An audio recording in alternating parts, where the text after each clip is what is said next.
Malaking panalo ang nakuha ng Akari Chargers matapos nilang pabagsakin ng Capital One Solar Spikers sa score na 17-25, 25-22, 25-20 at 25-17 sa PVL All-Filipino Conference na ginanap sa PhilOil Playtime Center. Bagamat nadapa sila sa unang set, nagpakita ng matimbing composure at adjustments ang Akari upang baliktarin ang laban at tuluyang makuha ang kanilang ikatlong sunod na panalo sa conference. Sa unang set, kontrolado ng Capital One ang takbo ng laro. Malakas agad ang opensa ng Solar Spikers, lalo na mula kay Bella Belen na patuloy na nagpapakita kung bakit isa siya sa pinakadelikadong scorer sa liga.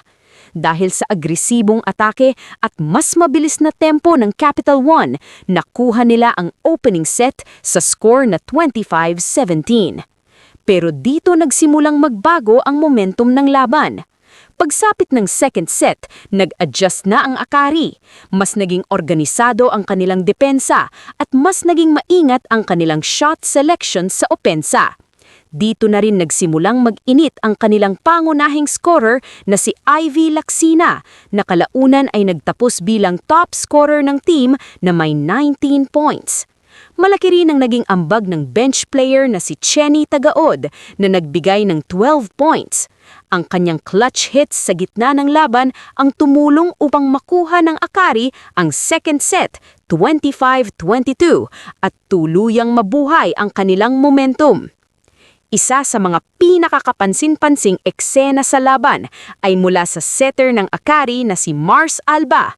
Sa isang rally sa first set, habang bumabagsak na siya sa sahig, nagawa niyang maipasa ang bola gamit lamang ang kanyang kaliwang paa.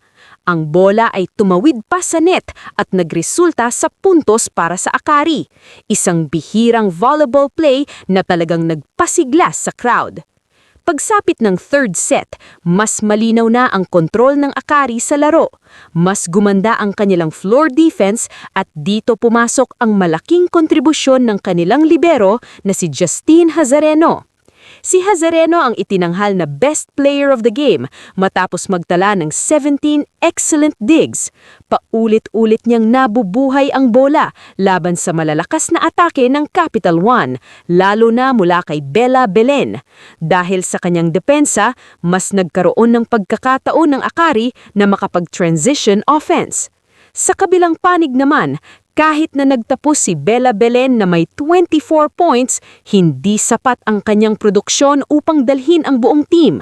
Sa unang pagkakataon matapos ang 7 sunod na laro, hindi siya umabot sa 20-plus scoring explosion na kadalasang nagdadala sa Capital One.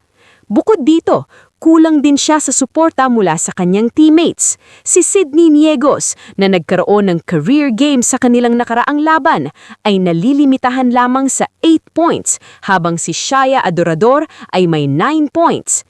Dahil dito, naging mas madali para sa defensive system ng Akari na kontrolin ang opensa ng Solar Spikers.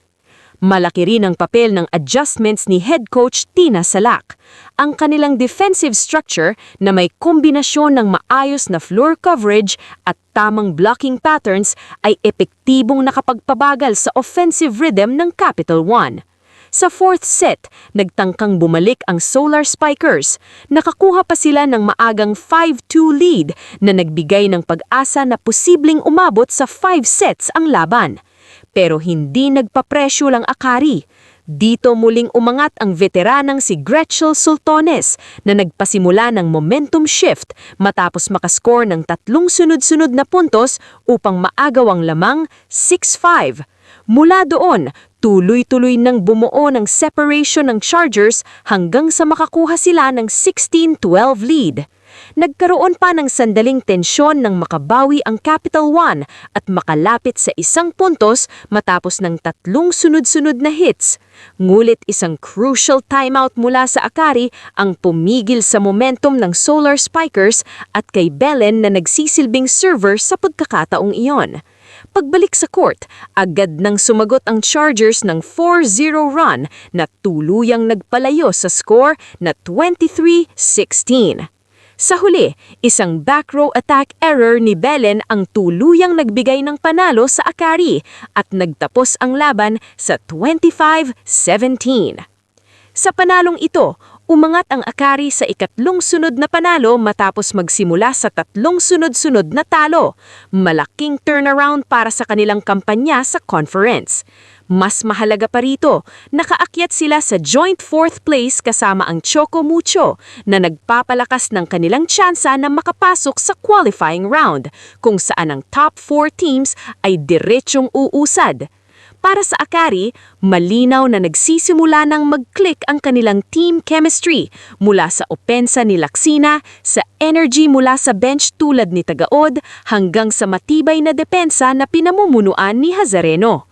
Kung magpapatuloy ang ganitong level ng laro ng Chargers, posibleng maging isa sila sa mga pinakadelikadong team na haharapin sa mga sunod na yugto ng PVL All-Filipino Conference.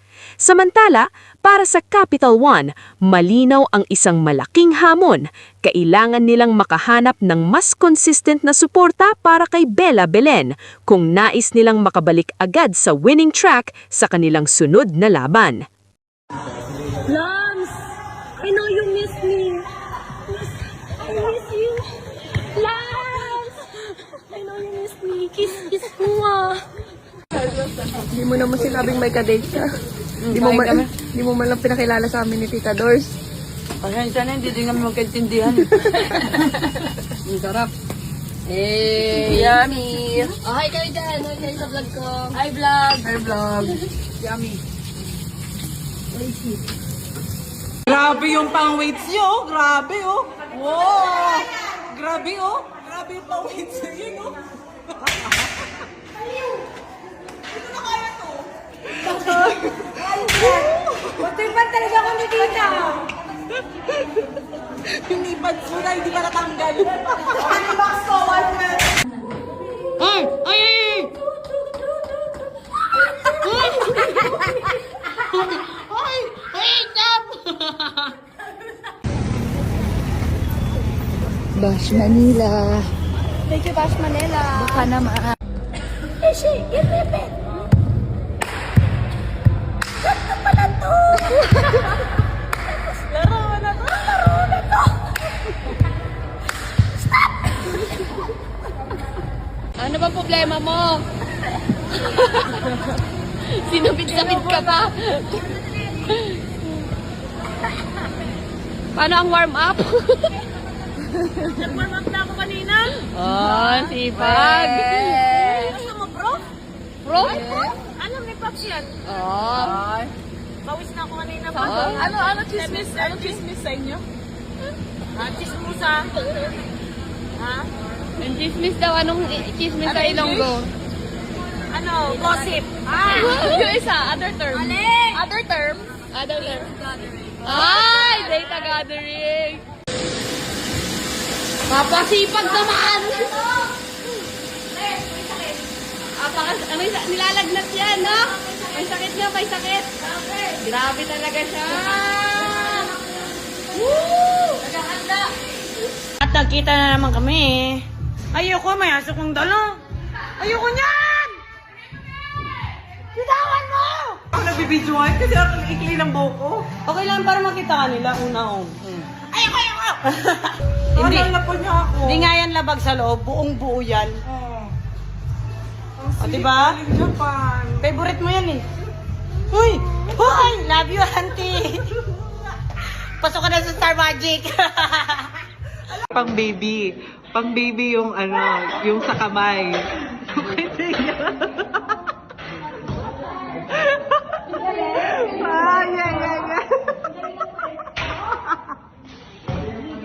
Magaling! Kaya, ganun ka nga din sa kanya. Yeah.